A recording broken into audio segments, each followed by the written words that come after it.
Experience है कि unorganised sector में क्या क्या चीज़ें कैसे डिफाइन करें कि अनऑर्गेनाइज है ऑर्गेनाइज है। तो जैसे कि लाला की जॉब में, लाला की कंपनी में, लाला रेस्टोरेंट्स में, लाला कंपनी में, लाला स्टोर में, तो क्या क्या होती हैं चीज़ें। एक तो बिल्कुल सेटल नहीं होती हैं कि मतलब क्या हायरार्की होनी चाहिए, कितना हायरार्की होनी चाहिए, क्या पे स्केल होना चाहिए, किस लेवल पे होना चाहिए। और ऐसा नहीं है कि यहाँ पे ये सारा दोष पूरा कंपनी का ही है या लाला का ही है। यहाँ पे इस सेक्टर में, अनऑर्गेनाइज सेक्टर में, कई बड़ा हाथ इसको ऑर्गेनाइज रखने में यहाँ के एम्प्लॉय का है। Untrained, unskilled, uneducated.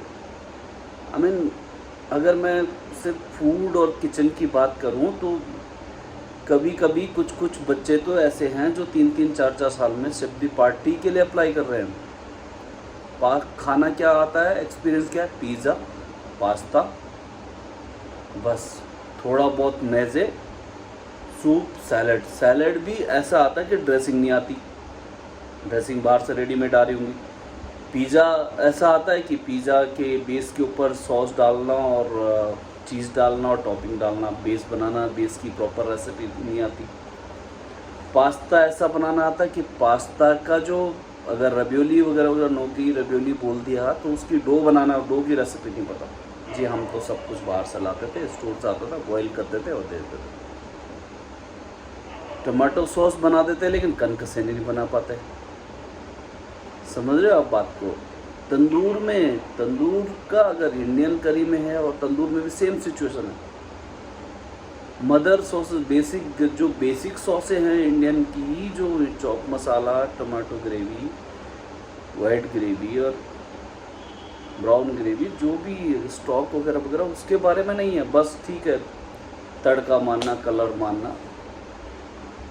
तो ऐसे स्टाफ जिनके हाथ में हुनर नहीं होगा, स्किल नहीं होगा, तो उनको पे स्किल अच्छा नहीं मिलेगा। और ऐसे लोग हमेशा 1000-1000, 2-2000, 3-3000 या 500 रुपये के लिए ही जंप करते रहते हैं। जो ऐसे लोग अगर मेजोरिटी हो जाती है तो इसकी वजह से ये रेस्टोरेंट्स और ये लाइन अनऑर्गेनाइज हो जाती है। मेरा एक ताज़ा एक्सपीरियंस है कि हमारा सब कुछ ठीक था, सब कुछ सही है, जब तक लड़का आप उससे काम करवा पा रहे हो, ठीक है। जैसे आपने देखा कि हाँ ठीक है, उससे डिमांड करने लगी कि भैया ये क्या है, इसकी ऑथेंटिसिटी क्या है, जो आप काम कर रहे हो उस डिपार्टमेंट बिलोंग कहाँ से कर सकता है। तो वहाँ पे वो हाथ खड़े कर देते, जी इतने पैसे में इतना ही होता है। सीधा ना भी बोले कई बार तो इनडायरेक्टली बोल देते हैं बच्चे। और ये चीज़ें ही अनऑर्गेनाइज बनती हैं। अगर आपके हाथ में क्वालिटी नहीं है और आपके हाथ में हुनर नहीं है तो एटीट्यूड कहाँ से आएगा पॉजिटिव। डिमांड किस तरह से करोगे, ऑर्गेनाइज सेक्टर कैसे बनाओगे इसको। हॉस्पिटैलिटी के लिए कोई काम ही नहीं करता, इनका चलता है कि आज काम चल जाए, कल कोई ना कोई रिश्तेदारी भाईबंदी में लगा ही देगा। दिस इज डिजास्टर है इस लाइन का कि बहुत बुरा हाल। आप कैसे किसी से एक्सपेक्ट कर लोगे कि ऐसे अनऑर्गेनाइज सेक्टर, ऐसे अनएजुकेटेड, अंडररेटेड स्टाफ के को पता होगा कि है सब क्या होता है सब क्या होता है। उनको कैसे पता लगेगा। बेसिक टेम्परेचर का कैसे पता लगेगा। बेसिक टेम्परेचर के क्रॉस कंटामिनेशन का कैसे पता लगेगा। कलर चॉपिंग बोर्ड का कैसे पता लगेगा। नहीं, आई एम टेलिंग यू कि बहुत ऐसे हैं जिनको पता ही नहीं होता कि क्या होता है क्या नहीं होता। और एक बड़ा कारण मैं इनके मेन लक्षण बताता हूँ आपको कि जब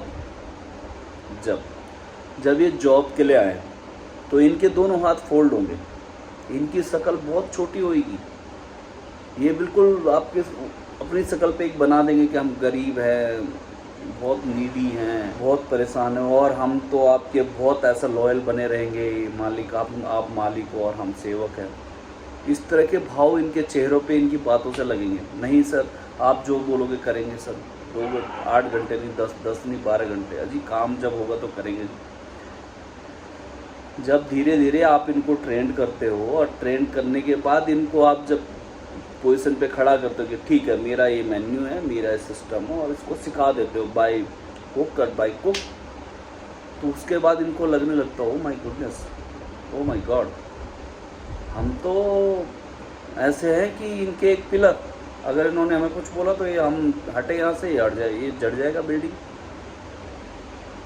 तो ये भी एक मेन पॉइंट आप देखा ना कि ऐसे स्टाफ से बचे। ये आपके ऑर्गेनाइजेशन, आपके किचन, आपके रेस्टोरेंट, आपके होटल्स को कमज़ोर करते हैं। भूल जाओ, दयावान हैं, उनके पास जॉब नहीं है, कोई रीजन से नहीं है, वो इस दयनीय स्थिति में है, तो उनके पीछे उन्हीं का कोई रीज़न है, तुम्हारा और हमारा कोई हाथ नहीं है। वो परेशान है क्योंकि उनको खुद ने परेशान करा हुआ है, उनके अपने रीजन से परेशान होने का।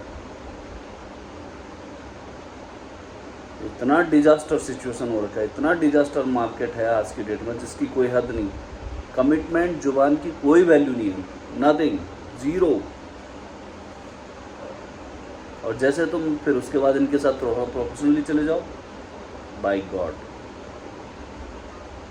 जो आज तुम्हें पापा पापा, गुरुजी मालिक मालिक बोलते हैं, वो तुम्हें जैसे तुम थोड़ा बहुत प्रोफेशनली चले जाओ, उनको रूल्स रेगुलेशन समझाना शुरू कर दो, तू तड़ाक पे आ जाएंगे। इनका बस चले तो ये तुम्हारा सर भी फोड़ दे वहाँ पर। ये आज एक चैप्टर था, एक टॉपिक था जिस पे मेरे को बात करना था बहुत दिन से, कि ये अनऑर्गेनाइज क्यों हो रहा है ये सेक्टर, और ये अनऑर्गेनाइज सेक्टर बढ़ता क्यों जा रहा है।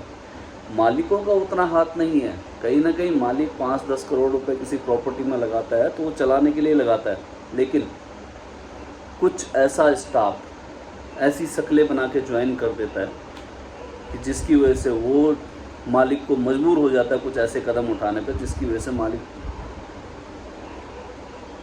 बदनाम होता है।